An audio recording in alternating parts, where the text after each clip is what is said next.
اللهم صل على سيدنا محمد وعلى آل سيدنا محمد.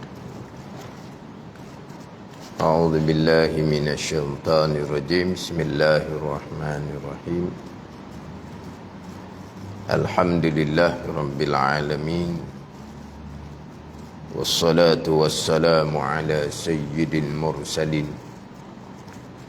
وعلى آله وصحبه أجمعين. رب اشرح لي صدري ويسر لي أمري واحلل عقدة من لساني يفقه قولي. سبحانك لا علم لنا إلا ما علمتنا إنك أنت العليم الحكيم. ولا حول ولا قوة إلا بالله العلي العظيم. Kitab Pati Paridah, muka surat 44, baris yang ketiga daripada atas. Muka surat 44, baris yang ketiga daripada atas. Qala al-muallifu rahimahullahu ta'ala wa nafa'ana bi'ulumihi amin. 4. Fatana. Erti fatana, cerdik. Cerdik itu erti kepada fatana. Cerdik yakni tajam akal. Dalam semua kitab, cerdik yakni tajam akal. Tapi kita tak sebut dah cerdik tu tajam akal. Tapi kalau dah ayat kitab, cerdik yakni tajam akal. Kalau tidak cerdik, tumpu akal. Itu macam mana? Cerdik dalam satu kitab ditulis cerdik yakni tajam akal. Itu ayat kita. Tapi kita tak guna ayat tu dah. Kita guna juga. Dia ni yang main ni tajam akal gitu. Kalau tidak cerdik, tumpu akal gitu. Ni hak ayat kita. Cerdik dalam kitab ditulis tajam akal. Cerdik ni dengan sekira-kira. Ini taswir daripada gambaran daripada cerdik. Dengan sekira-kira dapat mengalahkan perkataan lawannya dan membatalkan, yakni merosakkan dakwa mereka itu lawan yang tidak sebenar.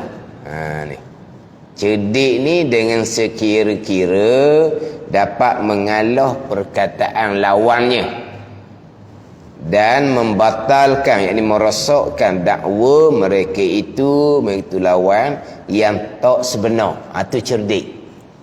Cerdik ni maknanya dapat mengalahkan perkataan orang kafir lah kita kata, dan dapat membatalkan akan dakwaan mereka itu lawan yang kafir yang tak sebenar. Itu dia panggil cerdik. Sebab kalau tidak cerdik, perkataan lawan, perkataan orang kafir ni, yalah orang kafir ni berenah-berenah juga. Mereka berenah juga. Mana cerdik juga. Tapi Rasul ni, cerdik Rasul ni dapat mengalahkan perkataan lawan, segala lawan. Bukan kata Rasul ni apabila menyampaikan agama, kemudian kafir ni lawan dia. Kafir ni maknanya hujah dengan Rasul ni. Rasul pun apa-apa? Kelu. Tak boleh nak menjelaskan. Rasul pun balik. Sebab apa? Sebab Rasul kalah. Tak dapat nak mengalahkan hujah lawan, hujah orang kafir. Itu tak seumpama tu. Sebagaimana yang kita maklum kisah Nabi SAW Nabi kita dengan puak-puak kafir Mekah, kita maklum cerita dianya. Puak kafir Mekah ni hantar hok pintar macam mana sekalipun, tapi akan kalah hujah dengan Nabi sallallahu alaihi wasallam. Sebab kita maklumlah Nabi Rasul ni bukan fatanah semata-mata. Ada Jibril pula yang tolong. Fatanah cerdik dah Nabi Rasul ni. Kemudian Jibril pula yang tukar tolong. Ada Jibril pula di sisi. Sedaplah. Cerdik dah Nabi sallallahu alaihi wasallam ni. Kemudian Jibril pula ada di sisi. Sebab itulah Nabi tidak pernah kalah dan berhujah dengan puak kafir. Cuma Nabi ni dia cerdik. Apa hujah orang kafir, Nabi biarkan. Maknanya hujah lah. Satu. Jadi Nabi diam.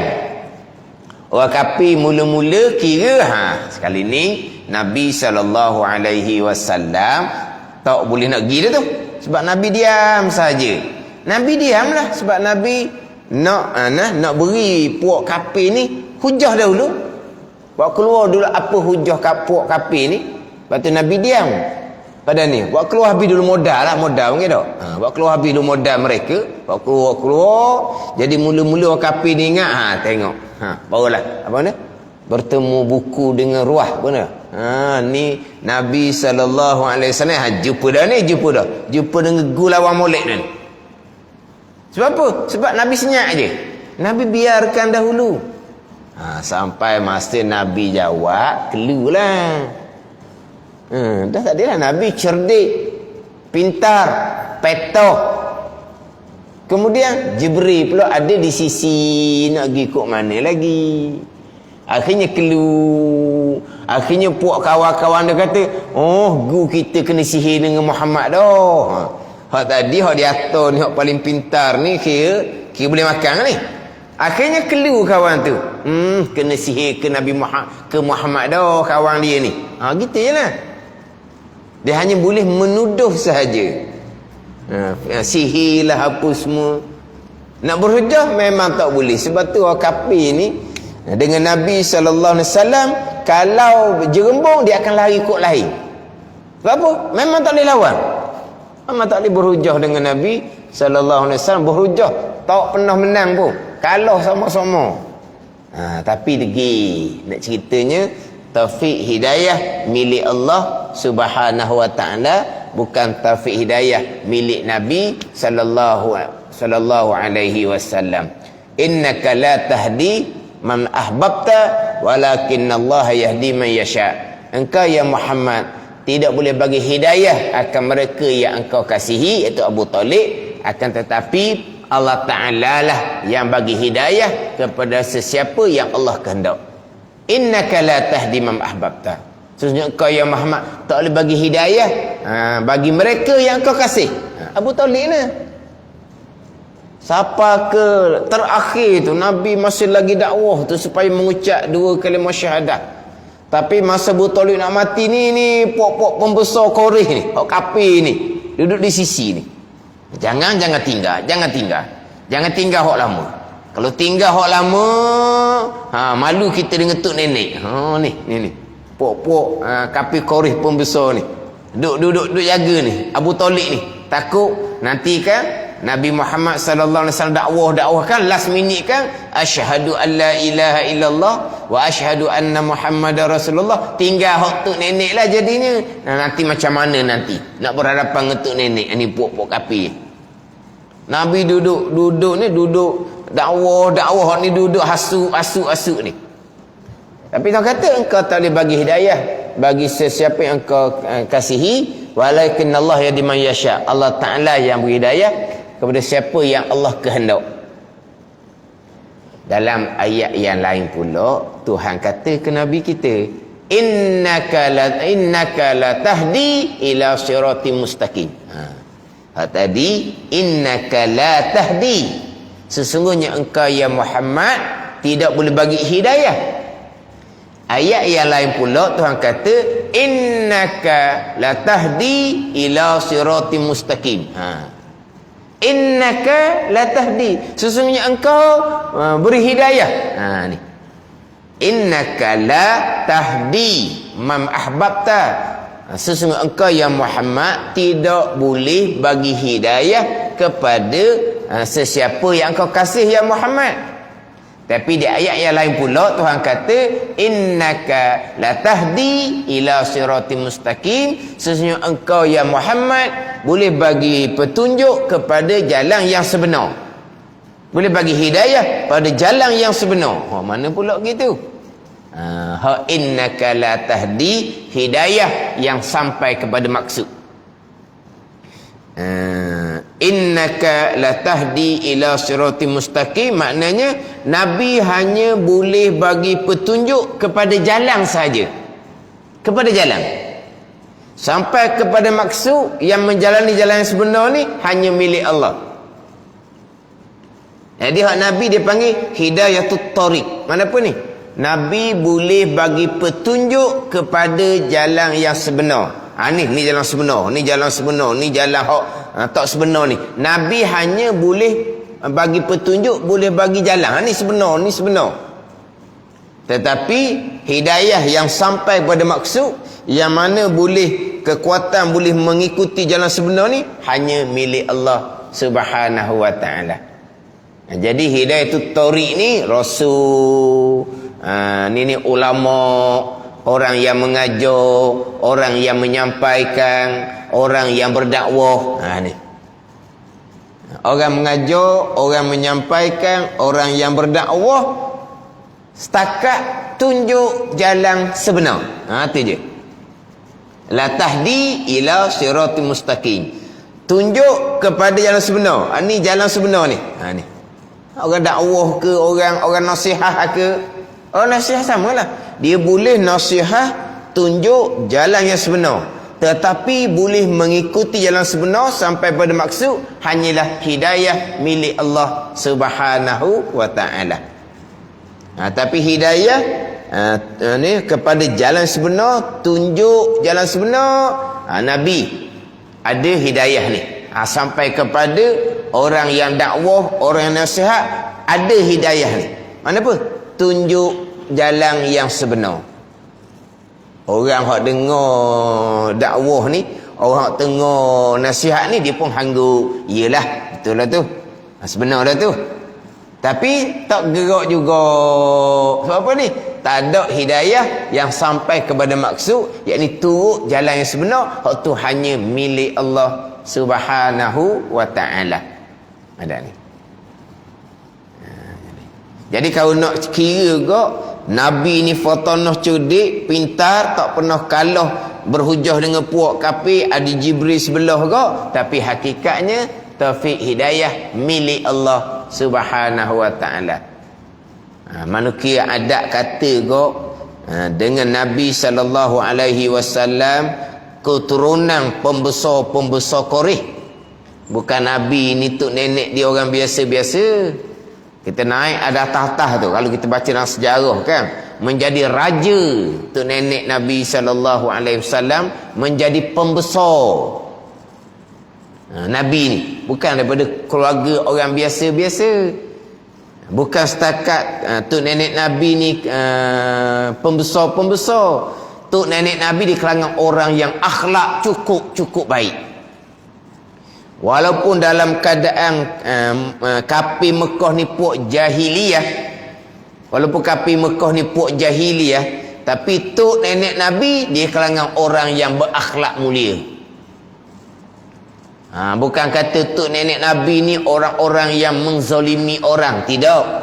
Orang-orang yang cukup adil. Ketika tok nenek Nabi menjadi raja, menjadi pembesar-pembesar kaum, tok nenek Nabi ni dikenali pembesar-pembesar kaum yang adil, bijaksana dan adil. Ni tok nenek Nabi.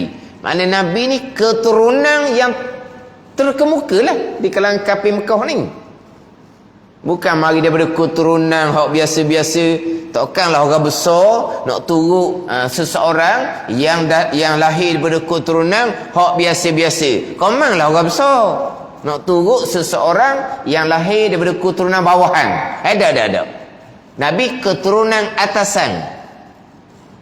Dan mak ayah Nabi pula lelaki dan perempuan yang paling mulia pada masa itu.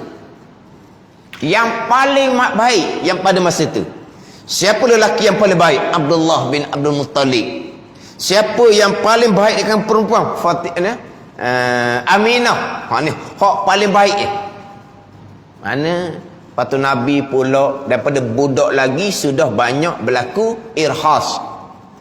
Irhas ni perkara pelik, perkara mencari adah yang berlaku di Rasul, tapi masa tu tak Rasul lagi. Dia gitu. Dia kalau nak panggil mukjizat ni lepas jadi Rasul baru panggil mukjizat. Mana kalau Nabi SAW perkara yang mencari adah dinamakan mukjizat selepas daripada 40. Lepas daripada dilantik di Nabi dan Rasul, berlaku perkara yang mencari adah baru dinamakan mukjizat. Tapi kalau sebelum jadi Rasul berlaku benda pelik, dia tak panggil mukjizat, dia panggil irhas.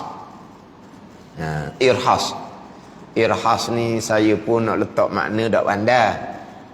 Cuma irhas ni kalau kemudian Nabi SAW mengisytiharkan bahawa ianya telah dilantik oleh Allah menjadi seorang Rasul, maka irhasnya ke mana? Patutlah sebelum ni daripada budak lagi ni berlaku benda pelik. Ni orang istimewa ni, kena Rasul. Sebab itulah berlaku benda pelik pada masa dia budak-budak ni, pada masa sebelum menjadi Rasul lah. Hati dia panggil irhas. Mana apa? Persediaan ke apa? Mana bila Nabi SAW mengaku sebagai Rasulullah, maknanya patut pun Tuhan pelaku benda pelik di Nabi daripada budak lagi ni. Ni manusia yang istimewa ni, yang akan dilantik menjadi seorang Rasul. Itu panggil irhas. Nak tahu mana apa? Sebab saya mengaji pun irhas tu saya tak ada catat makna. Maknanya kalau saya tak catat makna tu, tunggu tak bermakna tu. Kalau tunggu bermakna, memanglah saya hok mengaji ni bukan kata perkataan hok jarang-jarang dengar letak makna. Perkataan hok tahu makna pun kalau tunggu sebut makna, tulis pula makna. Tulis pula, tahu dah makna. Tulis pula. Sebab apa? Sebab tahu makna pada masa tu. Tua-tua dah ingat makna kan? Jadi walaupun tahu makna, tulis. Tapi kalau saya ngaji irhas ni, tak ada saya tulis. Dan saya ingat pun gitu je. Irhas, mukjizat, karamah, istidraj, gitu je. Istidraj tu pun atau ada terjemahan yang saya mengaji. Istidraj ni permua. Permua. Jadi Tuhan perlakukan kepada seseorang yang fasik perkara mencari adah. Ianya orang fasik. Wa amma, tapi ilmu fardu ain tak mengaji. Tu orang fasik sebab mengekali jahil fardu ain dan sebesar orang fasik. Tapi dia wa amma, dia nak berlaku benda pelik di dia nak mengaku dia wali contohnya. Tuhan pun perlaku benda pelik di dia, benda yang mencari adah. Dia tahu perkara yang akan berlaku kemudian. Dia tahu apa penyakit seseorang yang datang berjumpa dengannya. Dia tahu seseorang tu ada masalah apa. Dia tahu seseorang tu datang berjumpa dengannya dengan niat tujuan apa. Ni. Tapi bukan ilmu sihir. Bukan ilmu jin ni. Dia ada bukan. Dia tak ada belajar ilmu sihir. Tak ada ilmu jin. Tapi dia boleh tahu ni berkait mencari adah. Mencari adah tu. Tapi dia orang fasik. Itu dia panggil istidraj. Istidraj ni hak saya ngajinya permua. Tu je. Permua. Apa ni permua? Tuhan beri benda pelik. Beri. Dia pun bertambah sesak. Pengikut dia pun bertambah sesak. Sampai masa Tuhan mati kan, Tuhan bubuh neraka. Tu. Beri, bubuh neraka. Itu permua. Dipanggil istidraj. Kita permua ni, kita setakat mua tu adalah. Allah muanya budak ni, mak ayah dia manja. Mak ayah dia buat mua sangat dengan budak. Tu kita adalah mua tu tau. Mua. Nak beri. Kita kata sayang, dok sayang gitu. Itu merosakkan. Jadi mua budak tu. Keadaan ni. Beri. Konong-konongnya atas nama sayang. Tapi itu bukan sayang gitu. Itu merosakkan. Jadi mua, jadi punah budak tu. Tapi ni Tuhan beri. Kalau biasa saya mengaji tu buat misalnya macam ayam daging lah. Tuhan dia beri makan. Sebelah malam takut tak nampak, Tuhan dia pasang lampu. Biar ayam daging ni siang makan, malam makan. Ayam kapung tu gelap malam. Tak ada makanan malam sebab dia gelap. Mata tak nampak tau. Sebab dia gelap. Tapi bila ayam daging malam pasang lampu. Mana apa? Toi makan. Makan. Biar gemuk cepat jual. Tu maksud dia gitu nah. Ayam kapung ni tak ada pasang lampu malam. Tak boleh makan malam. Tapi sayang ayam kapung ni pas sudah tak sembelih. Pakai mati gitu je ayam tu. Tak sembelih. Kenapa? Sayang nak sembelih.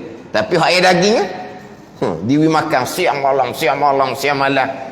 Tuhan dikasih dak. Nak jual cepat. Gitu. Contoh. Istidraj. Mana Tuhan beri perkara adah pada orang fasik. Tapi bukan Tuhan tau. Tuhan nak menyesatkan dia dan pengikut dia. Itu istidraj. Irhas ni Tuhan pelakukan benda pelik di rasul tapi masa tu belum rasul. Dia kata. Jadi Nabi kita ni daripada kelahiran lagi dah. Daripada kecil bayi lagi. Daripada menikah umur sentiasa berlaku benda pelik di Nabi SAW ni. Dan benda pelik yang berlaku di Nabi ni orang kafir Mekah tahu belaka. Bukan benda ni benda yang tersembunyi, bukan. Ada ni. Hak Nabi pergi ke Syam bawa perniagaan tu, pergi teduh balik teduh tu, memang orang tahu belaka. Dan memang orang angkat tinggi kemuliaan Nabi SAW. Orang sangat menghormati Nabi SAW. Mana puak-puak kafir Quraisy nak buat jahat, dia takkan buat jahat depan Nabi SAW. Bukan kata mereka tak ajak Nabi buat jahat. Bahkan mereka takkan buat jahat depan Nabi SAW. Apa? Malu. Mereka sangat memuliakan Nabi SAW. Mana kalau gitu Tuhan pelakukan kepada kehidupan Nabi sebelum Nabi menjadi Rasul. Kemudian Allah Ta'ala melantik Nabi jadi Rasul. Ada kata seorang lah orang Mekah tak akan ni lawan Nabi SAW. Pasti akan semua turut. Tak ada turut pun. Mana ni? Taufik hidayah milik Allah Subhanahu wa ta'ala. Situ. Jadi pelik apa kitanya? Cerita apa-apa orang tak pakar pelik apa? Kita baik-baiknya kemudian aja. Sekarang baru baiknya. Dulu pun ngaruk juga. Sekarang pandai nak dakwah, pandai nak nasihat. Dia tu bila hok jadi baiknya. Baru ceh dipanggil dah. Baru je nak dakwah orang. Nak nasihat orang. Orang pun tak terima. Pelik apa? Orang boleh ukit macam-macam kesalahan kita pada masa lampau. Nabi SAW tidak ada sebarang kesalahan. Sebab apa? Sebab kita ngaji dah kan, amanah terdahulu kan, terpelihara daripada melakukan perkara dilarang selepas menjadi rasul, sebelum menjadi rasul, pada masa besar, pada masa kecil. Tengok. Kalau kita bicara sifat yang kedua terdahulu, sifat amanah. Sifat amanah terdahulu. Dan maknanya makna amanah tidak mengerjakan sekali-kali akan sekali tegah, dan jika makruh dan khilaful aula sekalipun tidak mengerja sekali-kali akan segala tegah ni pada zahir dan batin. Tidak ada. Waktu kecil dan waktu besar tidak ada. Waktu kecil pun tidak ada. Ni Waktu kecil dan waktu besar. Dahulu daripada jadi Nabi, dan kemudian daripada jadi Nabi. Mana waktu kecil pun Rasul ni amanah. Tidak mengerjakan sekali-kali, akan sekali tegah. Waktu kecil dan waktu besar. Dahulu daripada jadi Nabi, dan kemudian dia jadi Nabi. Maknanya Nabi SAW ni amanah berjuruh daripada kecil lagi. Jadi nak tolak Nabi ikut jalan mana lagi? Tapi nak ceritanya, taufik hidayah milik Allah Subhanahu wa ta'ala. Kemudian Nabi cerdik pula. Mana Nabi tak pernah kalah pun ketika berhujah dengan puak kafir. Itu cerdiknya para-para rasul dan para-para anbiya. Cerdik dengan sekira-kira dapat mengalah perkataan lawannya dan membatalkan, ini merosakkan dakwa mereka itu lawan, yang ni orang kafir yang tak sebenar. Itu cerdik. Kita kalau tak cerdik mana ni, ialah perkataan tu salah, tapi kita nak berhujah kadang-kadang tak pandai. Sebab nak berhujah ni dia kena ada kepintaran lain pula. Dia hak point satu hal. Makna point tu kena cukup. Yang kedua, cerdik, pintar dalam berhujah. Ni. Ada ni. Sebab dia tu orang yang kita tengok kisah-kisah ulama-ulama muktabar terdahulu kan. Macam mana Imam Abu Hanifah berdebat dengan puak Dahri. Macam mana? Imam-imam muktabar terdahulu. Macam mana Imam Asy'ari berdebat dengan puak-puak Mu'tazilah contohnya. Mana mereka ni cerdik, poin mereka lengkap, ayat Al-Quran dan hadis Nabi, serta mereka pandai berhujah. Sebab apa? Mereka pintar. Mana IQ mereka ni Tuhan jadikan, kalau sekarang orang panggil IQ hok label tu lah kan, dia ada kan, dia ada IQ hok ada orang IQ hok tinggi tu lah. Mana kalau kita cerdik juga kodoh-kodoh, dok bodoh mana. Maknanya hok point-point tu ada juga satu, tapi nak berhujah, nak hujah tu satu kepintaran, dia kena ada kepintaran yang lebih. Kena ada kepintaran yang lebih. Pintar-pintar, cerdik lah, tapi cerdik level biasa. Cerdik level biasa ni maknanya ilmu ada, point ada, ilmu ada, tapi mampu tak nak mengalahkan perkataan lawan, perkataan hujah mereka-mereka yang salah pegangan contohnya. Belum tentu. Pada ni ada pun kisah-kisah ulama-ulama muktabar dahulu tu memang mereka pintar luar biasa.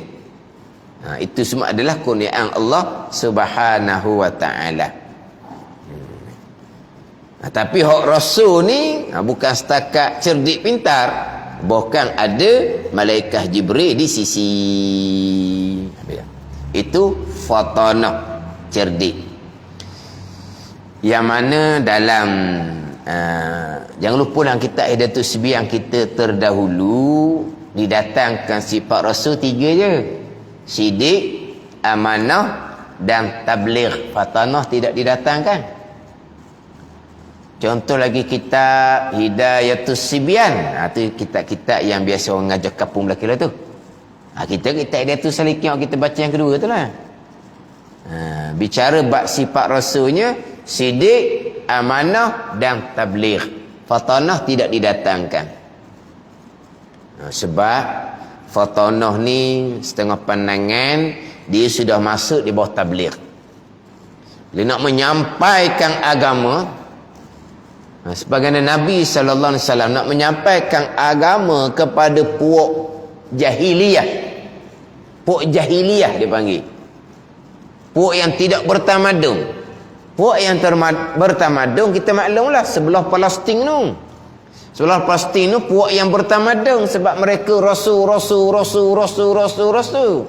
Di sebelah Mekah ni lepas wafat Nabi Ismail alaihissalam tak ada. Hak rasul nu sebelah Palestin. Silih berganti rasul. Silih berganti bukan setakat silih berganti. Terkadang 2-3 rasul satu masa. Tapi belah Palestin. Hak belah Mekah ni mati je Nabi Ismail AS, tak ada. Jadi puak kafir Mekah dia puak jahiliyah. Puak jahiliyah. Nak kata apa? Puak yang tak ada tamadun lah. Jadi Nabi dilantik oleh Rasul untuk tabligh, untuk menyampaikan agama yang asingnya kepada puak penyembah berhala. Ada pun puak di Palestin tu, puak Yahudi di Palestin tu, dia berpegang kepada kitab yang diturunkan oleh Allah Subhanahu Wa Taala, tapi yang telah diubahlah. Tapi maknanya disebut kata Allah, mereka bertuhankan Allah Subhanahu Wa Taala. Ni sebelah ni puak kafir wasani, kafir semua berhala, bukan kafir ahli kitab. Kafir ahli kitab ni kafir Yahudi Nasara. Ni kafir wasani, kafir semua berhala. Jadi Nabi dilantik Rasul untuk menyampaikan agama puak jahiliyah. Pastilah Nabi fatanah. Jadi fatanah ni masuk di bawah tabligh. Kalau tidak fatanah, macam nak menyampaikan? Sebab dalam menyampaikan mesti ada pertanyaan, mesti ada berhujah dalam menyampaikan. Takkanlah yang disampaikan tu berdiam diri. Maknanya hak nak turut pun pasti mereka ada banyak pertanyaan. Yang nak lawan pula lagilah banyak pertanyaan, banyak hujah dianya. Jadi kalau Rasul yang dilantik untuk tabligh menyampaikan, tiba-tiba tidak cerdik, tidak tercapai hikmah dilantik menjadi Rasul untuk tabligh, tak tercapai lah. Hikmah dilantik Rasul untuk tabligh, untuk menyampaikan. Tiba-tiba yang dilantik Rasul untuk menyampaikan tadi ni tidak bersifat dengan fatana, tak boleh nak menyampaikan. Bila dihujah oleh kaum, akhirnya balik kosong gitu je. Tak tercapai lah hikmah dilantikkan Rasul untuk tabligh. Maka Rasul yang ditugaskan untuk tabligh pastilah fatanah. Jadi fatanah masuk dalam tabligh dah. Itu atas kitab hak sifat Rasulnya sidik, amanah dan tabligh. Tak ada fatanah. Jadi kalau kita jumpa lain kali tu, kita tak pelik lah. Dah kita kan sidik, amanah, tabligh, fatanah. Sidik, amanah, tabligh dan fatanah. Tiba-tiba sidik, amanah, tabligh. Tercengang kita. Tak cukup ni, mana satu lagi? Kita faham lah. Jadi fatanah ni dia sudah masuk di bawah tabligh. Mana Rasul yang menyampaikan pasti cerdik, yang boleh mengalahkan lawan ketika menyampaikan, dan boleh membatalkan dakwaan lawan yang tak sebenar ketika menyampaikan. Itu atas pandangan sidik, amanah dan tabligh. Tidak didatangkan sifat fatanah. Cuma nanti dalam kitab Pati Paridah ni, apabila sifat Rasulnya 4, sidik, amanah, tabligh, fatanah, atas jalan tafsir ni, atas jalan tafsir, atas jalan ijma', jalan kasarnya Nabi Rasul ni bersifat dengan sifat sempurna nisbah soal manusia, bukan hanya 4, banyaklah. Sebab dia manusia pilihan Allah Subhanahu Wa Taala. Tapi secara tafsir sidik, amanah, tabligh, fatanah. Jadi lawangnya 4. Maka capur nanti dalam kitab Pati Paridah kita keluar jumlahnya 50. Dia jumlah 50. Tetapi kalaulah sifat Rasul 3, lawangnya 3, hak wajib kurang 1, hak mustahil kurang 1. Jadi tak cukup 50. Tak cukup 50. Jadi dalam kitab Hidayatus Sibyan dia cukup juga 50. Walaupun sifat Rasulnya 3, sidik, amanah, tabligh, maka lawang pun 3 juga. Jadi sifat wajib kurang 1, sifat mustahil kurang 1. Jadi kalau ke 50 jadi 48 lah. Tak, dia 50 juga. Dikira macam mana jadi 50. Hak ni dalam kitab Hidayatus Sibyan lah. Jadi sifat harus bagi Allah, harus Allah mengada dan meniadakan. Sifat harus bagi Rasul, harus Rasul bersifat dengan sifat manusia. Kan kita? Sifat wajib bagi Allah dan Rasul, sifat mustahil bagi Allah dan Rasul, sifat harus bagi Allah dan Rasul. Apa sifat harus bagi Allah? Harus Allah mengada dan meniada. Mana sifat harus bagi Rasul? Harus Rasul bersifat dengan sifat manusia. Gitu. Jadi hak harus ni ada lawan pula. Bukan hak wajib je ada lawan. Sifat wajib ada lawan. Sifat wajib bagi Allah ada lawan. Sifat wajib bagi Rasul ada lawan. Sifat harus pun ada lawan juga. Harus bagi Allah mengada dan meniada. Lawan dia mustahil Allah tidak mengada dan tidak meniada. Dia gigi situ. Sekarang sifat wajib ada lawan, sifat mustahil. Wujud ada, lawannya Adam tak ada pada ni. Kudrah kuasa lawannya ajzung, lemah. Sifat harus ni ada lawan. Harus Allah mengada dan meniada, mustahil Allah tidak mengada dan tidak meniada. Dia mari lawan. Kemudian sifat Rasul harus bersifat dengan sifat manusia. Mustahil Rasul tidak bersifat dengan sifat manusia. Mustahil Rasul bersifat dengan sifat Tuhan. Mustahil Rasul bersifat dengan sifat malaikat. Harus Rasul bersifat dengan sifat mustahil. Harus Rasul bersifat dengan sifat manusia. Didatangkan lawan kepada sifat harus. Mana? Mustahil Rasul tidak bersifat dengan sifat mustahil. Dengan bahawa mustahil Rasul bersifat dengan sifat Tuhan. Mustahil Rasul bersifat dengan sifat malaikat. Mesti Rasul bersifat dengan sifat manusia. Didatangkan mustahil. Jadi harus bagi Allah ada lawan dia satu. Harus bagi Rasul ada lawan dia satu. Jadi 50 juga lah. 50 juga. Walaupun sifat yang wajib bagi Rasul didatangkan 3 saja, lawan pun 3 saja, kurang 2 tu dicukupkan dengan lawan bagi sifat harus bagi Allah, lawan bagi sifat harus bagi Rasul. Jumlahnya 50 juga. Kita hak 50 hak biasa tu lah. Sifat wajib bagi Allah 20, lawan 20, 40, harus 1, 41. Sifat wajib bagi Rasul 4, lawan 4, harus 1 jadi 9. 41 campur 9 jadi 50 tu kita biasanya. Tapi bila sifat Rasul hanya 3, sidik, amanah, tabligh, tidak datangkan fatanah, maka sifat wajib bagi Rasul kurang 1, sifat mustahil kurang 1. Jadi nak sampai 50 macam mana? 50-nya lawan kepada sifat harus bagi Allah, lawan kepada sifat harus bagi Rasul, jadi 50 juga. Tahu cara kira?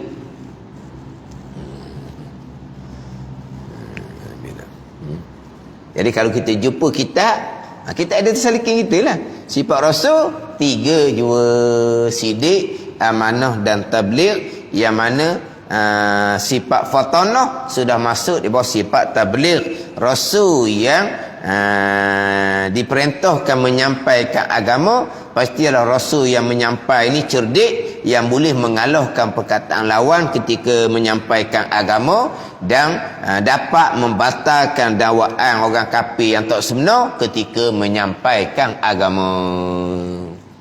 Tapi kita yang masyhurnya fatanah bilang asing.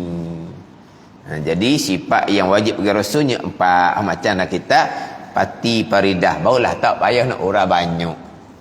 Tapi biasa dah orang tanya gitu. Dia jumpa dalam kitab, dia kata sifat Rasul 3, sidik, amanah dan tabligh, tidak didatangkan fatanah. Macam mana kita ni? Pertama-tama kita ada tu salikin, baru jumpa sifat Rasul 3. Kita tu salikin pun tak ingat dah. Dah tu salikin kita ni 3 ni. Sebelum tu pernah jumpa tak kita ngaji satu kitab yang lain, sifat Rasulnya sidik, amanah dan tabligh, tidak didatangkan fatanah. Tak pernah jumpa? Ngaji sifat 20 lama dah. Daripada muda ngaji sifat 20. Tak pernah jumpa sifat Rasul 3. Bukan tak pernah jumpa tu, dah ingat. Dan kalau ngaji kita ada tu salikin, memanglah sifat Rasul 3. Kadang-kadang kita ni gitu. Dan kita ada tu salikin 3 je. Dah saya belajar sebelum ni tak jumpa pun 3. Bukan tak jumpa 3, kamu tak ingat. Tak ingat 3. Tambah pula kalau orang hok baca pula sidik amanah tabligh. Ikut kitab je. Lepas tu fotonah dia tak cerita apa pun. Orang hak belajar pun apa tak ada fotonah biar.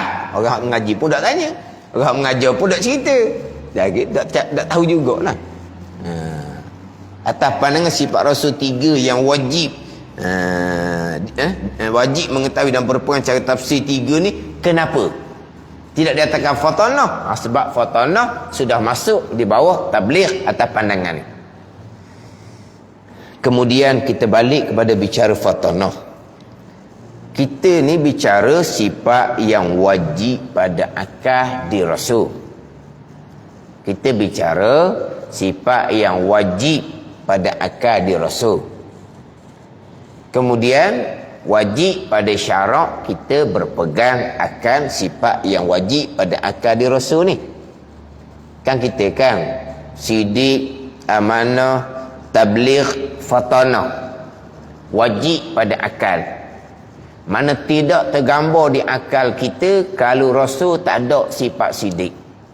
Tidak tergambar di akal kita, tak terima akal, tak logik akal, Rasul tidak bersifat dengan amanah, tabligh, fatanah. Itu dipanggil sifat yang wajib. Sifat mustahil pula tak tergambar di akal kita bahawa Rasul ni bersifat dengan kazib, dusta. Tak tergambar di akal kita bahawa Rasul ni bersifat dengan khianah. Itu sifat mustahil. Itu hukum akal. Kemudian hukum syaratnya wajib kita berpegang di akidah Rasul benar, tidak dusta. Wajib berpegang di akidah kita Rasul ni amanah, tidak khianah. Wajib berpegang di akidah kita Rasul ni tabligh, tidak kitman, tidak sembunyi. Wajib kita berpegang di akidah kita Rasul ni fatanah, tidak baladah, tidak bodoh.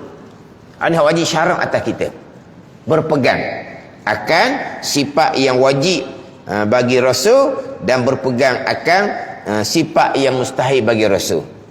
Sifat wajib kita berpegang tentu sungguh Rasul benar, amanah, tabligh dan fatanah. Kita berpegang di akidah kita tentu tak sama sekali Rasul dusta, Rasul khianah, Rasul sembunyi wahyu, Rasul bodoh. Ini hak wajib syarat atas kita. Kemudian hak wajib syarat atas Rasul pula. Hak wajib syarat atas Rasul. Sebagaimana kita ni ditaklifkan syarat, diberati syarat, Rasul pun ditaklif syarat juga. Ya, Rasul pun diwajibkan dan ditegahkan. Rasul pun macam kita, diwajibkan dan ditegahkan.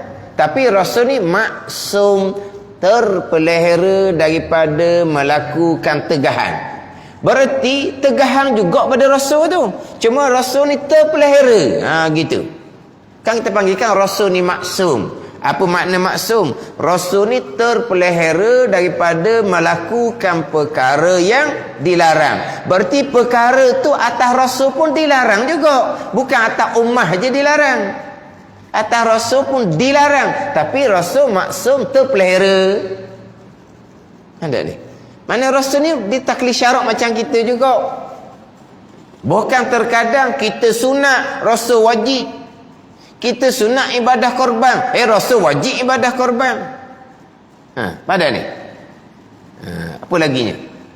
Kita sunat sembahyang duha, Rasul wajib sembahyang duha. Berat ada kita laginya.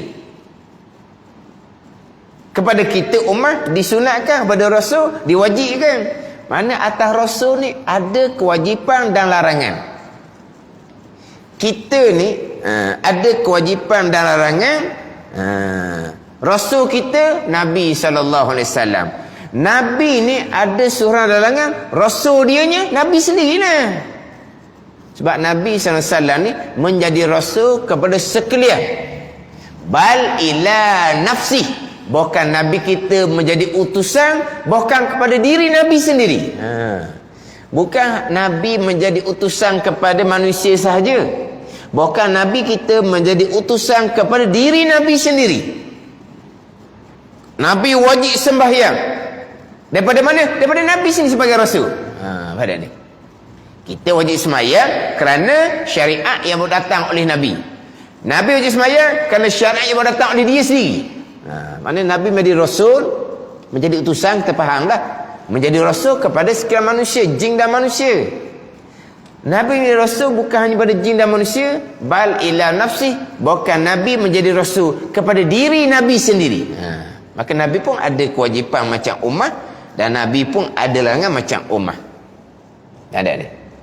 Jadi wajib atas rasulnya bercakap benar. Wajiblah bercakap benar. Kalau rasul dusta, berdosa. Macam kita juga nah. Tapi rasul terpelihara daripada dusta. Ada ni.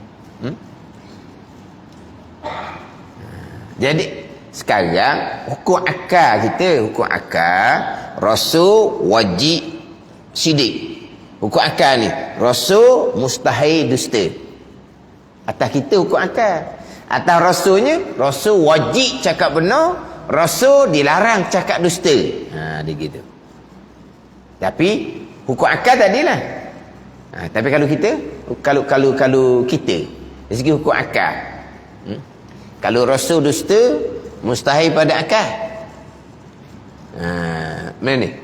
Rasul benar wajib pada akal. Rasul dusta mustahil pada akal kita. Kita benar, kita dusta. Hukum akalnya duduk tangga mana? Sekarang hukum akal ni. Mana fikir cara akal. Rasul utusan Allah pasti pasti benar. Rasul utusan Allah pasti tidak dusta. Dusta rasul akal tak terima. Kita pula, kita ni benar, kita ni tidak dusta. Hukum akal dia duduk tangga mana? Duduk tangga harus je. Harus pada akal. Seseorang bercakap benar, boleh terima akal. Cakap bohong, pelik apa manusia biasa. Mana pun akal boleh terima. Dia cakap benar, akal boleh terima. Dia cakap bohong, akal boleh terima. Jadi kalau kita cakap benar, harus pada akal. Kita cakap bohong, harus pada akal. Ada ni akal. Hukum syaraknya kita wajib cakap benar, haram cakap dusta. Tu hukum syarak. Hukum akal, hukum akal. Hukum syarak kita wajib cakap benar, haram cakap dusta.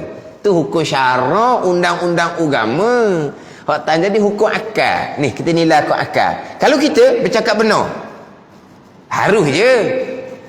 Dia cakap bohong hari tu. Selama ni tak pernah bohong pun. Amal apa tu?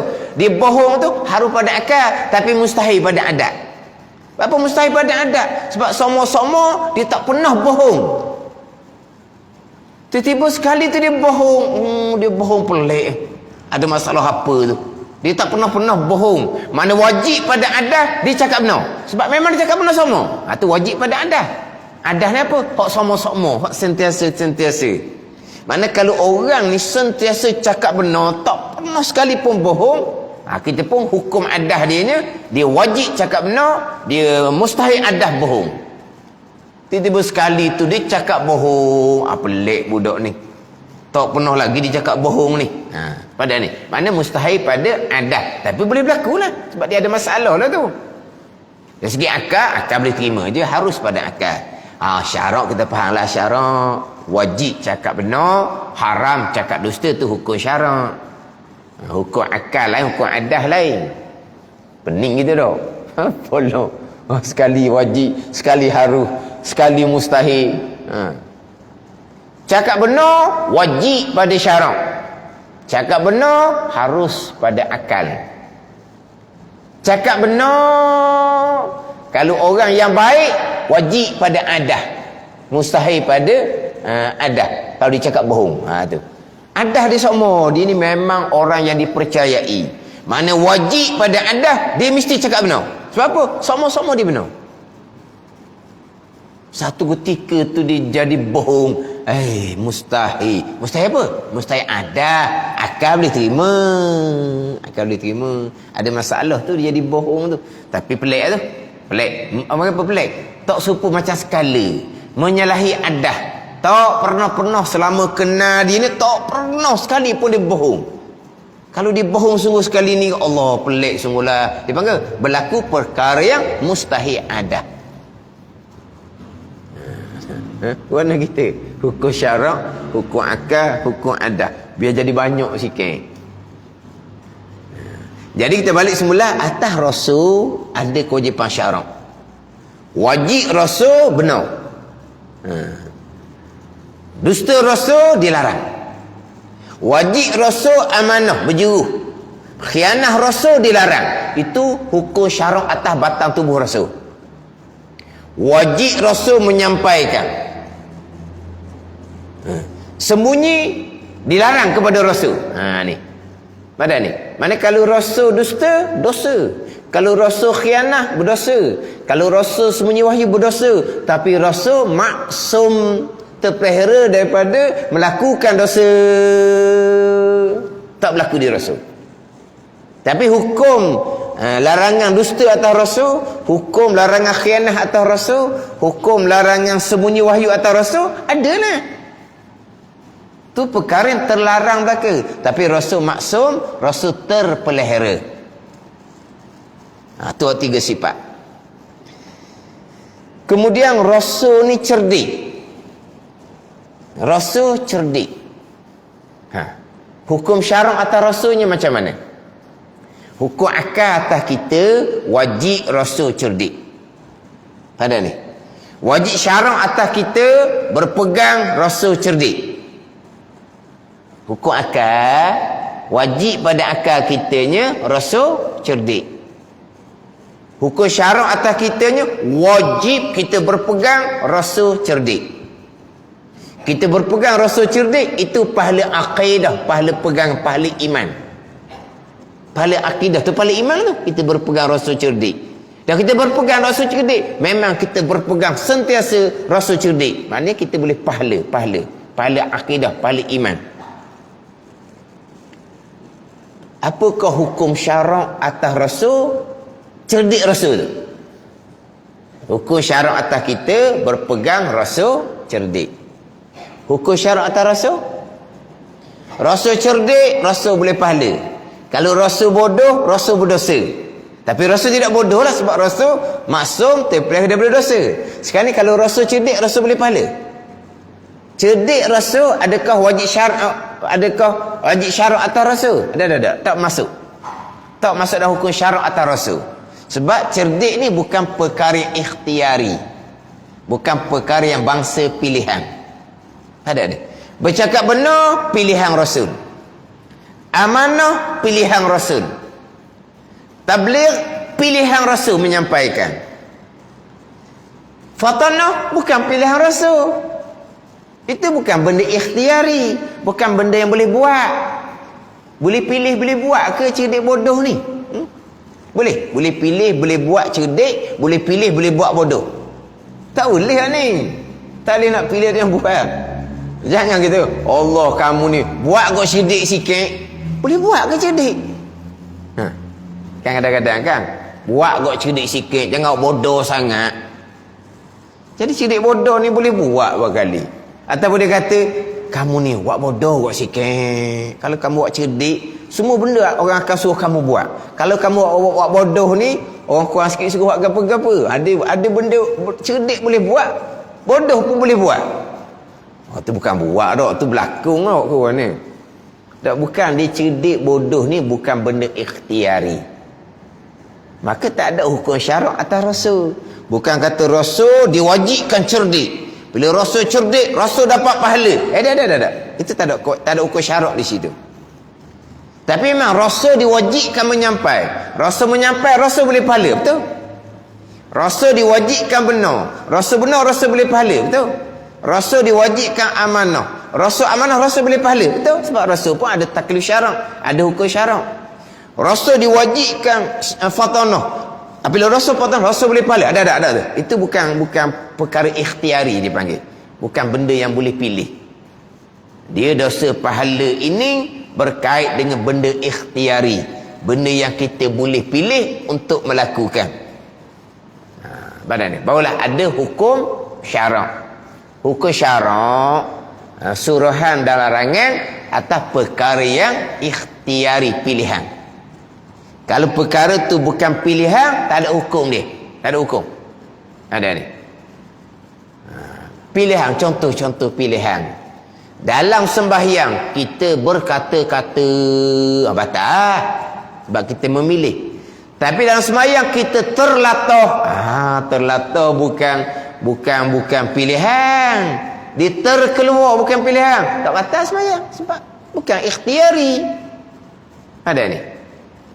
Tengah sembahyang jatuh barang. Kucing ke main-main jatuh barang. Dia pecah lah. Bunyi lalu mulut dia. Latah. Bunyi mulut pula bukan hak comel. Hak tak comel, hak barang dia. Keluar mulut dia. Dah batal tak sembahyang? Ikhtiari tak? Pilih dah nak kata tu. Dak ni terlancar. Dia panggil apa? Dalam kitab dia panggil terlancar lidah. Terkeluar perkataan tu. Ikhtiari ke tak? Pilihan ke tak? Dak. Maka tak ada hukum lah. Tak batal. Teruskan sembahyang ke berhenti. Ada ni. Hak bukan ikhtiari. Contoh ni. Dah. Kita tengah sembahyang, budak duk main depan kita. Cucu duk main depan kita. Dia main tu, hak lucu. Lucu ada lucu. Kerana dia tu lah, dia tak ada nak kacau kita sembahyang. Dia tak peduli pun kita sembahyangnya. Cuma dia main tepi tu sembahyang tu, dia bukan apa ni? Apa tu? Hak suruh ngila tu bukan dia nak jadi orang sembahyang ni ketawa dah. Tapi budak lagi 31 dia buat benda yang lucu misalnya. Ni. Maka hak setengah sembahyang ni wajib kena jaga diri. Jangan ketawa, jaga. Wajib tu. Punyalah jaga, terkeluar juga ngilang. Buat ke tak tu? Pilih dak nak ngilang. Dak, kontrol dah, habis kontrol dah. Tutup mulut dah, terkeluar juga sikit. Pilih dak tu? Dak, tak batal. Sebab tak ada ikhtiar dia, tak ada pilihan. Maka tak ada hukum. Ada ni. Tak ada pilihan, tak ada hukum. Contohlah tengah semayang mari kucing. Kita ni hak jenis mudah kejut. Mai kucing melompat kitanya. Dia melompat sekali sahaja batal dah semayang. Ia tak sama dengan gerak tangan, gerak kaki. 3 kali baru batal. Sekali tak batal lagi, makruh je. Tapi kalau melompat sekali batal dah. Sebab dia keji melompat ni. Tapi terlompat. Sebab apa? Sebab kejut ke kucing contohnya. Batal dah. Sebab dipanggil bukan ikhtiari. Bukan pilihan. Maka tak ada hukum. Ada hukum perkara yang ada pilihan. Kita memilih, kita melakukan, ada hukum dari situnya. Kalau bukan pilihan kita tak ada hukum. Tapi hakikatnya pilihan kita pun hak Tuhan juga. Hakikatnya pilihan kita pun qada belaka. Tapi apabila perkara tu disandarkan pada pilihan kita, maka ada hukum. Laha ma kasabat wa 'alaiha maktasabat. Oh ada balasan kebaikan, ada balasan kejahatan atas barang yang diusahakan. Ni. Ada hukum. Ada ni. Jadi kalau hak jenis bukan ikhtiari tak ada hukum. Bukan benda ikhtiari tak ada hukum. Macam bukan benda ikhtiari ni contohnya perasaan takut. Perasaan takut bukan benda yang ikhtiari. Benda ni tak boleh nak, bukan bukan di dalam kekuasaan kita. Boleh tak kita nak jadikan kita tidak takut? Tak boleh. Dan penakut tu penakutlah. Ada ni. Orang perempuan contohnya lah penakut ni. Orang lelaki pun penakut juga, tapi orang perempuan lagilah penakut. Tapi ada orang tu bini dia berani untuk lelaki dia penakut. Apa-apa hal bini duduk depan boleh tanya juga tuan jadi tu adil dah tu. Jadi tu lelaki ni penakut, tuan bini hak berani. Jadi biasa orang ni lah penakut. Macam sekarang ni dengan isu semasa sekarang ni, dengan kawi pun takut, dengan hak ning pun takut. Apa hukum takut ke makhluk gitu? Makhluk tak bekas, tak ada hukum. Tak ada hukum. Tak ada salah apa pun. Sebab apa? Bukan ikhtiari, bukan pilihan. Ini naluri yang Tuhan jadi kepada seseorang. Tak boleh nak buat. Buat berani. Tak boleh. Dan penakut-penakut lah.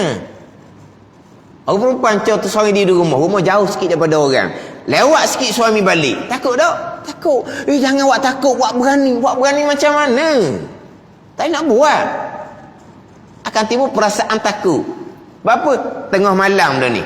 Rumah jauh sedikit daripada orang. Suami tak sapa-sapa lagi ni. Tak balik lagi ni. Takutlah dianya. Takut pada apa tu? Takut pada makhluk lah. Makhluk ni bekah ke? Tak. Yang kamu takut buat apa?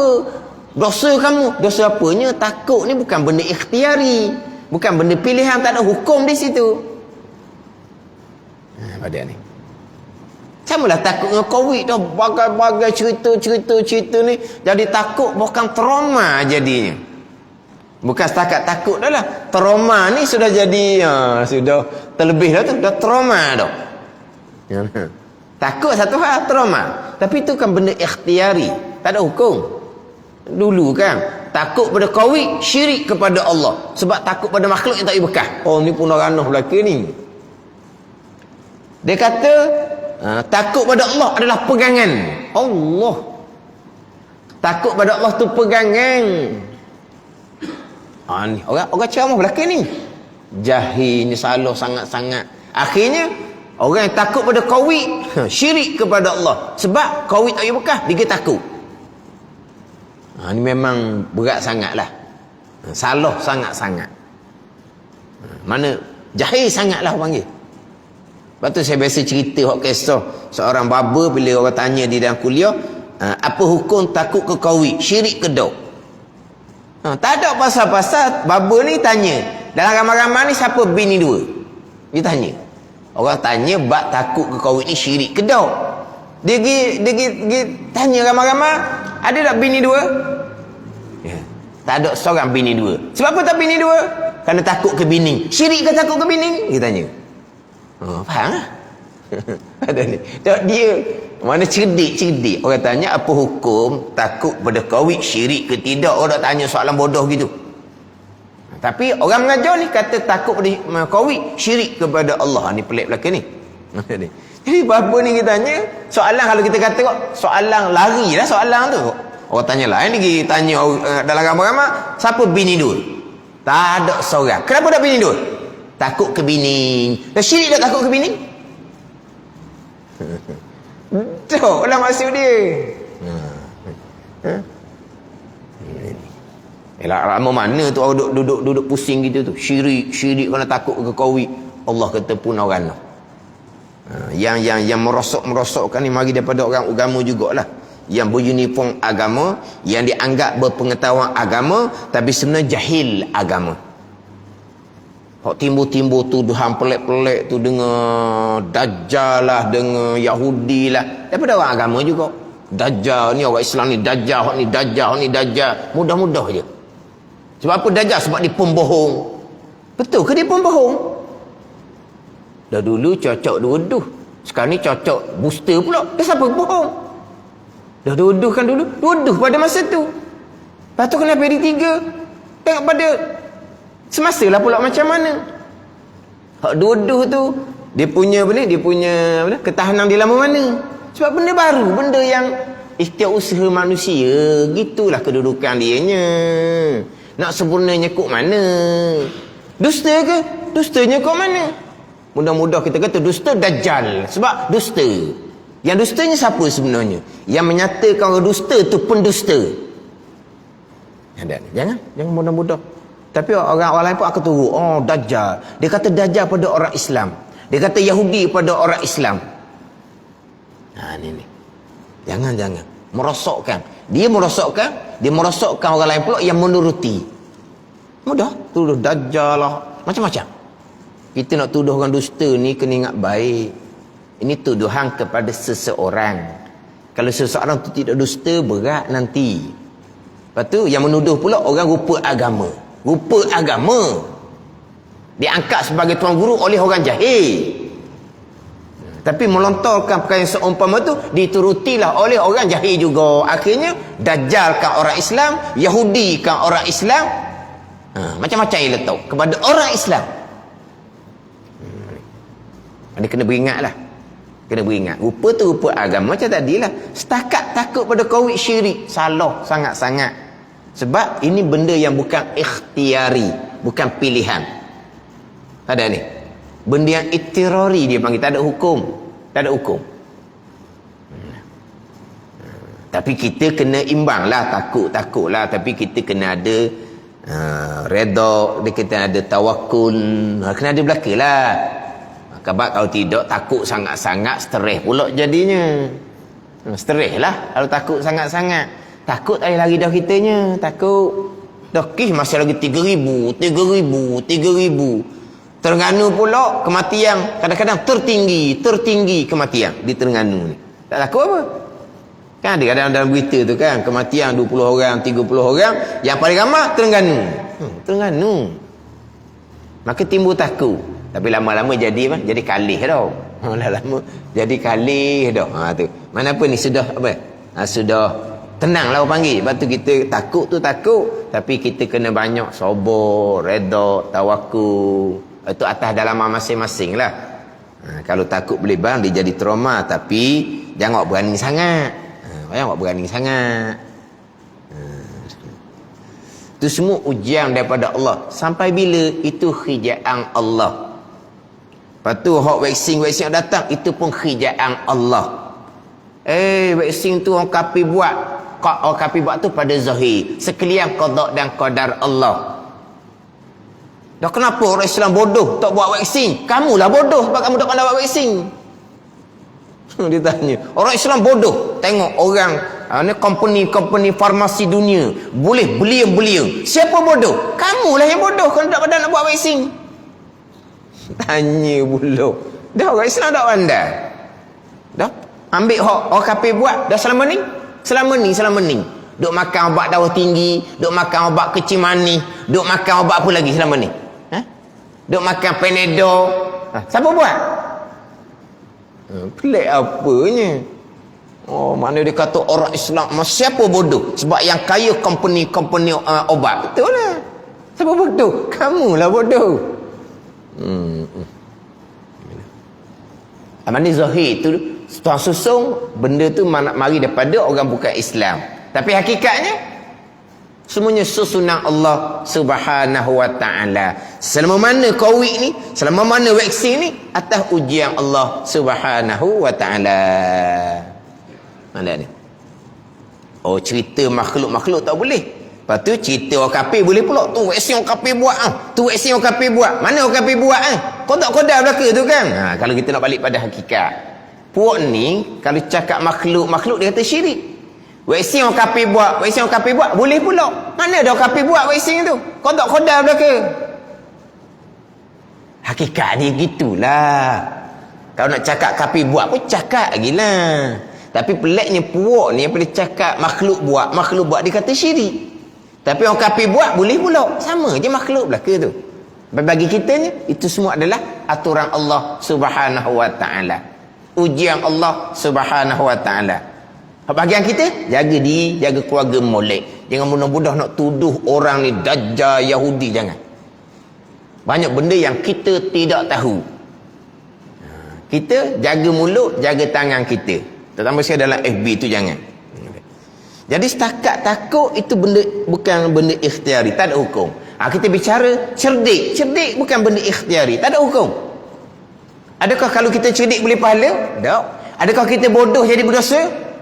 Tidak. Sebab apa? Itu bukan benda ikhtiari. Jadi rasa cerdik bukan kewajipan syarak atas rasa, sebab bukan benda ikhtiari. Rasa sidik, rasa amanah, rasa tabligh, kewajipan syarak atas rasa. Rasa cerdik tak ada hukum syarak. Hak kita, kewajipan syarak atas kitanya berpegang rasa benar, tidak dusta. Kewajipan syarak atas kita berpegang rasa amanah, tidak khianah, rasa tabligh, tidak sembunyi, rasa fatanah, tidak bodoh. Ini kewajipan syarak atas kita. Mana kita bicara kewajipan syarak atas kita. Itu kita tambah pada kewajipan syarak atas rasul.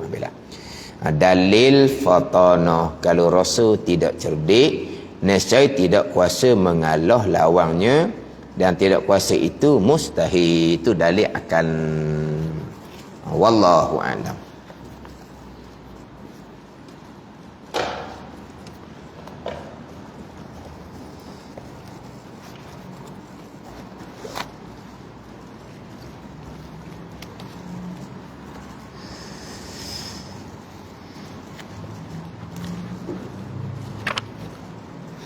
Ini kitab Hidayatus Salikin muka surat 11.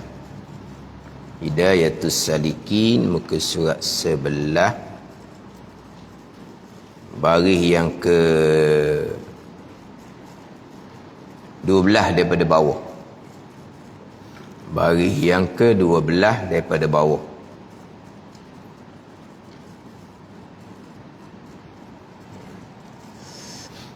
Qala al-muallifu rahimahullahu ta'ala wa nafa'ana bi'ulumihi amin. Dan ketahui olehmu, kata Syekh Abdul Samad Al-Falimbani, tuang kitab Hidayatus Salikin, dan ketahui olehmu hi talib. Talib ni orang yang menuntut. Orang menuntut ni talibul ilmi, orang yang menuntut ilmu, orang yang menuntut keredaan Allah Subhanahu wa taala. Bagi talib belakalah. Talib ni orang yang menuntut. Menuntut apa? Menuntut ilmu, menuntut keredaan Allah Subhanahu wa taala, menuntut taufik hidayah Allah Subhanahu wa taala. Ketahui ilmu ni bahawa tiada kuasa engkau mendirikan akan segala ibadah yang disuruh Allah Ta'ala itu, sama ada ibadah wajib ataupun sunat, dengan bersungguh-sungguh memelihara akan hatimu dan segala anggotamu pada tiap-tiap ketika dan tiap-tiap napasmu daripada ketika pagi hingga petang, dan tiada kuasa engkau atas demikian itu melainkan melainkan engkau beri bahagian segala waktumu itu dengan wirid dan ibadah daripada pagi hingga petang, maka engkau ingatkan pada tiap-tiap waktumu akan segala ibadah yang disuruhkan Allah Ta'ala, maka engkau kerja akan dia. Jadi kata Syekh Abdul Samad Al-Falimbani, tiada kuasa engkau pada mendirikan segala ibadah yang disuruh Allah Subhanahu wa taala dengan bersungguh-sungguh memeliharakan hatimu dan segala anggotamu. Kita memanglah jaga semua hati kita, pelihara anggota kita pada tiap-tiap ketika dan tiap-tiap nafas, daripada ketika pagi hingga petang. Tak kuasa juga kita nak mendirikan segala ibadah yang disuruh oleh Allah. Dan tiada kuasa engkau tanpa itu melainkan engkau beri bahagian segala waktumu dengan wirid-wirid dan ibadah daripada pagi hingga petang. Mana dia kena tu wirid. Wirid ni kita sebut wirid ni selepas mayang tau. Wirid ni bukan lepas mayang tu. Wirid ni amalan yang berkekalan. Sama ada bacaan lepas mayang berkekalan panggil wirid. Membaca Al-Quran berkekalan dipanggil wirid. Pada ni bahkan rawatib qabliyah ba'diyah pun dipanggil wirid. Kenapa? Sebab kita buat sama itu panggil wirid lah panggil. Pada ni dipanggil wirid. Wirid ni amalan yang berkekalan. Jadi kan lepas mayang kan berkekalan, kita baca bacaan lepas mayang, dia panggil wirid lah. Lepas tu kalau kata berkekalan baca Quran, dipanggil wirid. Maknanya dia jadikan baca Quran ni sebagai wirid. Wirid apa? Dia baca sokmo-sokmo. Ada waktu dia, banyak mana dia baca. Jadi dia baca Quran ni jadi wirid. Jadi amalan yang berkekalan. Ada pun baca Quran satu ketika, lepas tu tinggal, lepas tu baca tak panggil wirid. Hak wirid ni dia memang berkekalan baca Quran. Jadi kalau umpama baca Quran jadi wirid dah. Satu hari itu kita ada kekangan tak terbaca pada satu hari tu, dia sunat kena qada. Sunat kena qada. Kan ada? Mana kalau esok tu dia kembali balik kepada wirid asal dia. Dia baca Quran mengikut kebiasaan dia. Dia kena baca pula kemarin tu. Dia sunat kena tambah kemarin, sunat qada. Sunat qada no. Ada ni. Sebab apa? Sebab bacaan tu sudah jadi bacaan yang berkekalan. Dia baca sama-sama tiap pagi contoh. Jadi wirid dia tiap pagi contoh. Tapi ada kekangan satu pagi tu tak terbaca. Ni perkara sunat ni, tak terbaca tak ada dosa apa. Sunat qada, kalau tak qada pun tak ada apa pun, sunat qada. Sebab apa? Sebab sudah menjadi wirid. Jadi wirid ni amalan yang berkekalan. Jadi sekarang ni dalam kitab Hidayatus Salikin ni, dia akan susun kepada kita amalan bermula daripada bangun pagi. Amalan biar jadi wirid kita. Bangun pagi kita baca apa? Baca alhamdulillahillazi ahyana ba'da ma amatana wa ilahin nusyur. Tu wirid kita, wirid. Ada panggil wirid dah tu. Tapi maknanya Syekh Abdul Samad akan susung satu daripada bangun pagi sampailah kepada qada hajah, dia akan susung. Dia akan susung.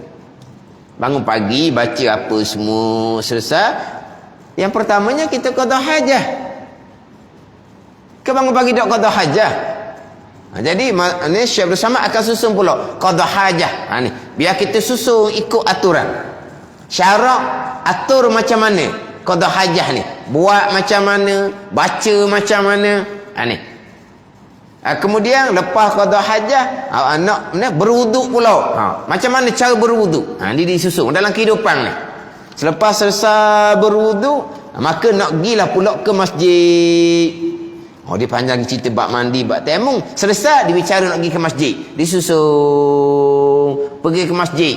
Apa yang nak buat mula-mula. Selesai lepas tu masuk dalam masjid. Kemudian berjemaah subuh sampai terbit matahari. Terbit matahari pula semayang sunat apa? Disusun. Habis dah semayang sunat. Antara terbit matahari sampai ke zuhur ni main sunat tak banyak. Isyraq 2 rakaat, duha setakat 8 rakaat aja. Tak ada dah semayangnya. Setakat tu saja. Maka antara duha pagi ni sampai ke zuhur ni, maka letak pula ilmu di tengah tu. Letak ilmu yang bermanfaat. Ni kita ada sedikit akan atur biar jadi wirid kehidupan kita. Sebab kita nak pelihara, nak jaga diri kita dalam ibadah semua ni payah kita nak jaga. Maka kita letak jadual. Jadual. Ni susunan kita Hidayatus Salikin ni. Dimula daripada bangun pagi. Nak baca apa? Lepas tu qada hajah. Qada hajah ni bacaan dia apa? Macam mana cara qada hajah? Dia akan cerita belakang ni. Sebab apa? Sebab kita tak mampu nak ni nak mendirikan ni hak ibadah yang diperintah Allah, melainkan kita atur. Macam kita dah atur ni lah. Kita atur masa ni semayang, masa ni baca Quran, masa ni pergi belajar, atur semua. Masa khijah untuk nafkah yang wajib, mana biar atur semua ni, biar tertib semua dengan jadual supaya sentiasa dalam ibadah.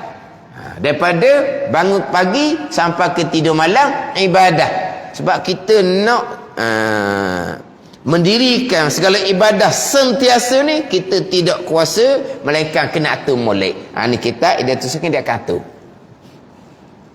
Dia akan atur susung. Nanti apabila pada waktu duha ni pula dah semayang Isyraq 2 rakaat. Semayang duha 8 rakaat je. Tak ada dah. Maka apa yang kita nak buat pada masa ni? Imam Ghazali pun bahagi kepada 4 bahagian. Nombor 1-nya belajar. Lepas tu nombor 2-nya, kalau orang ada tanggungjawab, cari nafkah hak wajib atas dianya. Dia atur begitu. Maknanya nak jadi kita ni dalam ibadah sentiasa. Walaupun rupa kerja, tapi ibadah. Kerja apa? Kerja untuk nafkah yang wajib ke atas kita yang bertanggungjawab. Ada keluarga kan kitanya. Jadi kerja tu adalah ibadah. Disusung. Tapi dimulai dengan waktu duha adalah ilmu. Jadi kita kena atur gitulah. Mana waktu duha ni biar ilmu. Macam hari Sabtu ni hari cuti dah pada ni. Kalau hari kerja dia letak ilmunya lepas maghrib contohnya, lepas subuh contohnya. Tapi atur-atur berilmu pun tengok atas diri masing-masing lah. Kalau diri masing-masing tu fardu ain baru nak belajar, tu kena atur peseng-peseng orang yang tersepit lah, jadinya orang darurah. Sebab apa? Kalau jahil ilmu fardu ni darurah sangat, sepit sangat, kena beres selesai awal-awal tu pada ni, kena selesai awal-awal sebab darurah dah, sepit sangat. Adapun kita duk belajar seumur ni, fardu ain pun kita mengulang, rehatlah tu, tenang sikit. Tapi kalau kita ni darurah sepit, sebab kita ni mari daripada kosong, tak ada asas, tu kok kena pesel lain lah. Kena pesel lain sebab ada orang ni dia ada asas-asas, ada orang ni tak ada sungguh. Dia kena buat, kena atur cara keadaan diri dia lah pulaknya atas masing-masing lah tu. Ada ni. Sebab kalau hak jahil fardu ain tambah fardu akidah tu lah. Hak tu kena kemah molek, kena atur molek. Kena kemah, kena atur molek. Ambil. Jadi kitab ni akan susung hak berkaitan dengan daripada pagi sampai ke petang, wirid kita, ibadah kita ni. Melainkan engkau beri bahagian segala waktumu itu dengan wirid. Wirid ni amalan yang berkekalan tu wirid. Dan ibadah udah pagi hingga petang, maka engkau ingatkan pada tiap-tiap waktumu itu akan segala ibadah yang disuruh Allah Ta'ala, maka engkau kerjakan dia. Itu susun dah. Bangun pagi, lepas daripada tu nak qada hajah. Qada hajah ni balik kepada macam mana hukum, sembahyang subuh, berjemaah, berwirid, membaca Al-Quran, sembahyang Isra', kemudian belajar susung. Kita nak jaga betul benar diri kita ni, segala ibadah kita tidak kuasa. Jadi tiap-tiap ketika, tiap-tiap napah kita dalam ibadah sentiasa kita tak kuasa, melainkan kita kena atur. Mengapa? Atur jadual tau. Panggil atur jadual. Siapa masa tengah hari berehat, tidur pula. Berapa tidur nak jadi sihat badan, buat ibadah, nak ke masjid. Kalau kata maghrib ke masjid, mata pun cerah. Kalau kata tengah hari tak tidur, pergi masjid waktu maghrib, orang mengajar, kitanya tidur. Jadi apabila kita tidur tengah hari, maka 10 malam orang mengajar, mata kita cerah. Jadi kita tidur tu ibadah, bukan saja. Bukan saja. Dah tidur banyak mana pula? Tidur banyak mana tengok umur lah. Kalau orang muda, koda-koda dia. Kalau orang tua, nak tidur koda orang muda tak cukup. Ikut koda lah. Allah, tidur lama ayah haji. Rugi apa? Dia kalau tidur sikit-sikit, dia letih. Dia tidak bertenaga. Dia kena tidur lebih sikit. Dia tidur lebih tu tujuan dia apa? Tujuan dia nak menjadi sihat, nak ibadah. Tidur tidak sajanya ibadah. Kalau dengan ilmu je, tidur pun ibadah. Pada ni. Ni hak Nabi kata, inna nauman ma'a ilmin khairun min salatin ala jahlin. Tidur dengan ilmu tu lebih baik daripada sembahyang serta jahil. Tidur lebih baik daripada sembahyang serta jahil. Tidur serta dengan ilmu. Dengar dia orang jahil, sedap dia. Mentang-mentang lah dia berilmu, tidur dia lebih baik daripada sembahyang kita orang jahil. Dah mu jahil ke? Memang jahil. Belajar yang jadi jahil. Apa nak jadi jahilnya? Lepas tu deki pula pada orang berilmu. Sedap dia. Berilmu tidur lebih baik daripada kita orang jahil sembahyang ni. Kenapa kamu jahil? Jangan jadi jahil. Dah lah dia sedar dia jahil, tak mau belajar. Dia deki pula pada orang berilmu. Tidur serta dengan ilmu. Dia tidur, niat dia apa? Tidur dengan ilmu. Tidur tu ibadah. Ada ni. Tidur tu ibadah. Tapi kalau sembahyang jahil, jahil tak ada benda pun. Sebab apa kata lebih baik tidur serta ilmu daripada sembahyang serta jahil? Kerana orang semasa jahil ni banyak yang merosakkan daripada yang membaikkan. Dia gitu. Sembahyang serta jahil, akidah tak betul sembahyang bang. Syarat rukun sembahyang bang pun tak betul. Hati pun dah ikhlas. Ada benda apa? Kerosakan belaka. Ada ni. Tapi kalau dia berilmu, dia beribadah pula, satu kelebihan. Ada ni. Sebab contoh ibadah malam. Sahabat sendiri pun tak sama. Ada sahabat yang Nabi perintahnya solat witir sebelum tidur. Sebab apa? Sebab sahabat ni dia akan tidur straight sampai ke subuh. Macam Abu Hurairah. Sebab Abu Hurairah ni dia kuat belajar. Maka tidur dia lewat. Maka bangun dia subuh lah. Maka Nabi perintah Abu Hurairah supaya buat witir sebelum tidur. Buat witir sebelum tidur. Hak Sayyidina Umar pula Nabi perintah buat witir di awal malam. Mana bangun pula tengah malam. Sebab bukan hak macam Abu Hurairah, tak sama pada tak sama. Sahabat pun tak sama. Ada yang panjang qiyamul lail, ada yang tidak. Sebab tu Nabi suruh Abu Hurairah berwitir sebelum tidur. Kalaulah seseorang sahabat ni bangun qiyamul lail, berwitirnya afdal di akhir malam, bukan sebelum tidur. Hak sebelum tidur ni maknanya tak bangun dah lah. Ada ni. Sebab apa dia tidur tak bangun? Sebab dia tupu pada belajar. Tidurnya lewat. Jadi tidurnya panjang. Tidur ibadah. Tidur ibadah. Tapi dengan ilmu. Tidur dengan ilmu.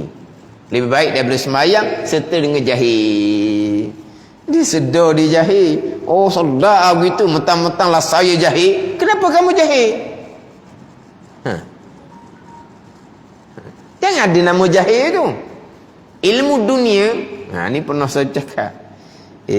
Awak ni belajar ilmu dunia lama mana?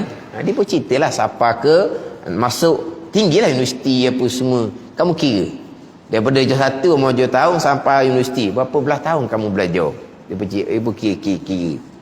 Belajar agama kamu belajar lama mana? Tak jawab. Lepas tu kamu nak buat amal. Ilmu dunia kamu belajar belah-belah tahun. Lepas tu ilmu agama kena beramal, kamu tak belajar. Ini yang panggil jahil. Mana dia tak boleh nak cerita. Kamu belajar lama mana? Dia tak belajar, dia buat amal je. Tapi ilmu dunia, untuk kejayaan dunia, belajar belah-belah tahun. Untuk buat amal, kejayaan akhirah, tak belajar. Ini bukan belaka lah.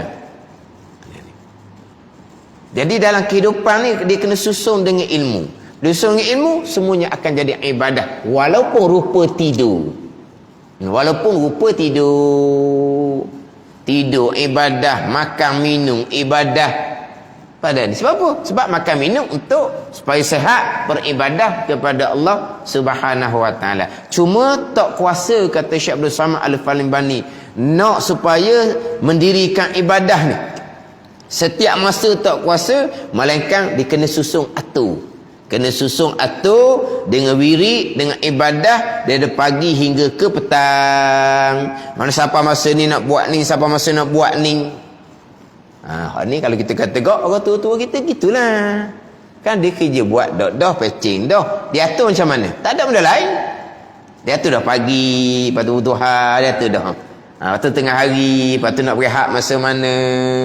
Lepas tu belah maghrib pula, ni pergi masjid, hadiri kuliah, belah malam pula awal-awal tidur dah. Berapa tidur awal ni? Esok nak bangun pula. Mana apa tu? Atur wirid dengan ibadah. Panggil wirid belah kata dia atur balik dah. Istiqamah sentiasa. Tapi dalam kitab Hidayatul Salikin ni disusun lalu dah. Pergi pada istinja. Istinja macam mana? Istinja. Dia atur istinja. Kemudian nak pergi pada wudu. Ni belah pagi lah ni nak pergi semai subuh ni berwudu. Berwudunya macam mana? Kemudian mandi wajib. Sebab apa? Sebab di bahasa besar mandi wajibnya macam mana? Nak berwudu, nak mandi wajib. Air tak ada pagi tu. Tayamumnya macam mana? Selesai barulah adab ketika keluar rumah ke masjid. Lepas tu adab dalam masjid sampailah kepada syuruk, terbit matahari. Syuruk sampailah kepada nuzul, gelincir matahari waktu zuhur. Disusun dalam kitab ni untuk memudahkan kita atur masa kita sepenuhnya dengan beribadah kepada Allah Subhanahu wa taala. Sebab tanpa susunan kita tidak kuasa nak mendirikan ibadah sepanjang masa. Mereka kena susun. Habislah. Syahdan, bila engkau bangun daripada tidur, maka adalah engkau bangun dahulu dah terbit fajar. Dan adalah pertama-tama berlaku dalam hatimu dan lidahmu itu zikrullah.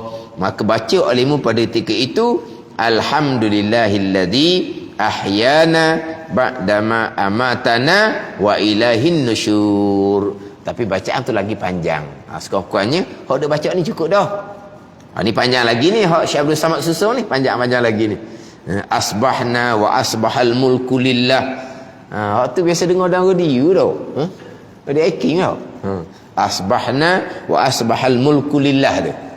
Kita hanya alhamdulillahillazi ahyana ba'dama amatana wa ilaihin nusyur. Maknanya kita buka mata kita, bangun dari tidur, kita sudah ingat akan Allah Subhanahu wa taala. Lidah kita pun memuji akan Allah. Ni zikir dia panggil. Ini hak permulaan bangun tidur. Wallahu a'lam. Bismillahirrahmanirrahim. Alhamdulillahirabbil alamin, wassalatu wassalamu ala sayyidil mursalin wa ala alihi wa sahbihi ajma'in. Allahumma iftah alaina futuhal arifin, Allahumma allimna ilma aqdamin, wa fahimna famas sabiqin, warzuqna ruqat talibin. Allahumma zidna ilma wa alhiqna bis salihin. Wa sallallahu ala sayyidina Muhammad wa ala alihi wa sahbihi wa sallam. Walhamdulillahi rabbil alamin.